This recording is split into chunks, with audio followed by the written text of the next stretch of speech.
네, 안녕하세요. 반포 메이저 수학학원 원장 김용우입니다. 오늘은 23년 4월 24일 원천중학교 3학년 학생들이 수학시험을 봤던 날입니다. 오전에 수학시험 봤고, 제가 이제 시험 끝나고, 이제 교문 앞에서 학생들 만나서 시험지도 확인하고, 그다음에 학생들이랑도 이야기를 많이 하였는데, 오늘 시험은 좀 어땠는지 출제 분석을 알려드리는 이렇게 영상을 준비하였습니다. 먼저 이렇게 수학시험 보느라고 고생 많이 하셨습니다. 학생들 직접 이렇게 짧게는 뭐 한 2, 3주, 길게는 한 달 이상 이렇게 내신 대비를 하느냐고 정말 열심히 많이 하였는데 그에 합당한 점수 잘 받았기를 간절히 기원합니다. 그래서 오늘의 가장 이제 궁금해 하실 시험 난이도에 대해서 먼저 말씀을 드릴게요. 시험 난이도는 이제 뭐 상중하, 최상 이렇게 나누었을 때 오늘 본 시험은 한 상 정도 난이도에 포함이 된다라고 전 생각을 합니다. 그래서 다들 이미 잘 아시다시피 코로나 이전에는 난이도가 정말 어려운 상, 최상 문제들이었는데 한 20년, 21년, 22년에 거쳐서 시험이 난이도가 좀 많이 쉬었다가 점점 어려워지고 있는 추세다라고 생각을 하시면 좋을 것 같습니다. 그래서 이 3학년 1학기 시험 범위 같은 경우에는 제곱근, 그 다음에 곱셈 공식, 인수분해 이렇게 세 단원으로 구성이 되어 있는데요. 어느 정도의 공부를 열심히 하고 선행 진도도 좀 나갔던 학생들 같은 경우에는 곱셈 공식과 인수분해는 많이 익숙한 단원일 거예요. 그래서 수학 상 또는 뭐 수학 1, 2에서 계속 많이 활용되는 수학적 도구이기 때문에 이 두 단원은 좀 쉽게 잘 많이 풀렸을 거라고 생각을 하고요.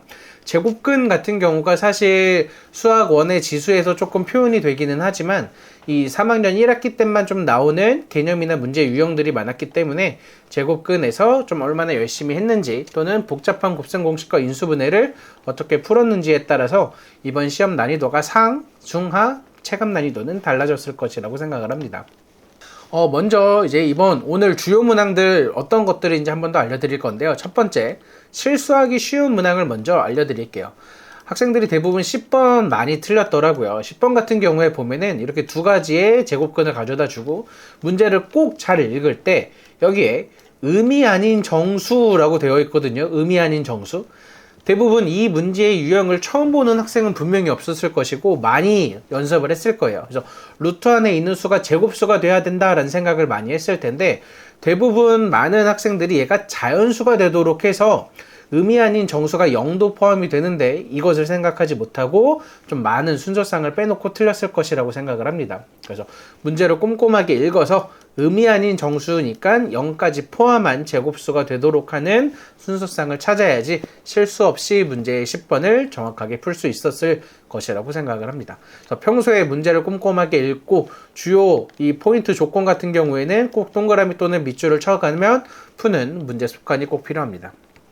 두 번째는 이제 계산이 복잡한 문제예요. 그래서 보통 여기도 이제 제곱근 값을 주고요. 제곱근의 정수 부분, 소수 부분을 나누는 문제는 분명히 학생들이 많은 연습을 했을 거예요. 근데 이 문제 같은 경우엔 이 x의 정수 부분을 묻는 게 아니라 이 x 값을 좀 주고 x의 8제곱을 계산을 해야 되는 일단 연산이 한 번 더 많이 들어갔죠.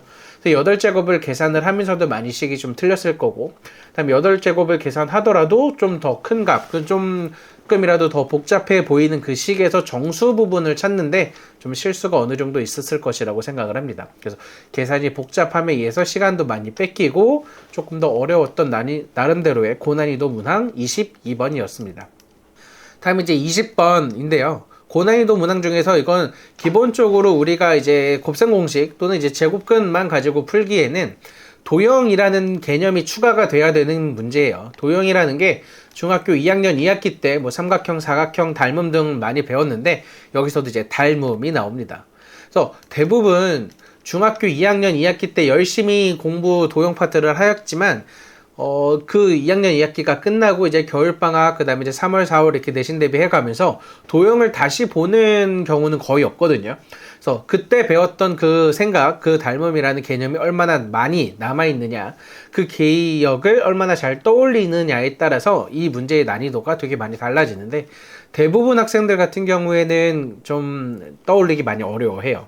그래서 이렇게 도형과 앞에서 나와 있는 대수 파트가 혼합되어 있는 개념 문제를 고난이도 문항으로 많이 어려워들 합니다. 그래서 이번 온천중학교 3학년 시험도 20번이 도형에 필요한 융합 문제로 어려웠던 문제라고 생각을 합니다. 그래서 닮음 닮은 비라는 걸 좀 잘 활용을 하면 그렇게까지 어렵진 않았지만 이걸 보고 어떻게 접근을 해야지 라고 생각을 하면 조건이 계속 하나가 부족해서 못 풀었던 객관식 20번이었습니다.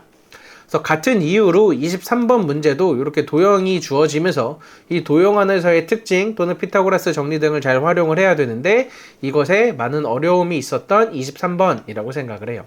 그래서 문제 자체가 이 도형의 성질을 설명을 해주면 대수 파트 계산하는 것 자체는 크게 어렵진 않은데 이걸 보고 어떤 계산은 어떻게 해야 될지 또는 닮음인지 아닌지 판단을 하는 중학교 2학년 2학기 때 나오는 문제들이 한 번 더 복습을 하거나 그때 얼마나 열심히 해서 기억을 잘 떠올릴 수 있는지에 따라서 이번 온천중학교 23학년도 3학년 시험의 난이도는 좀 체감 난이도는 편차가 클 것으로 생각을 합니다. 그래서 전반적으로 바라봤을 땐 상난이도에 속하는 이번 시험이었습니다.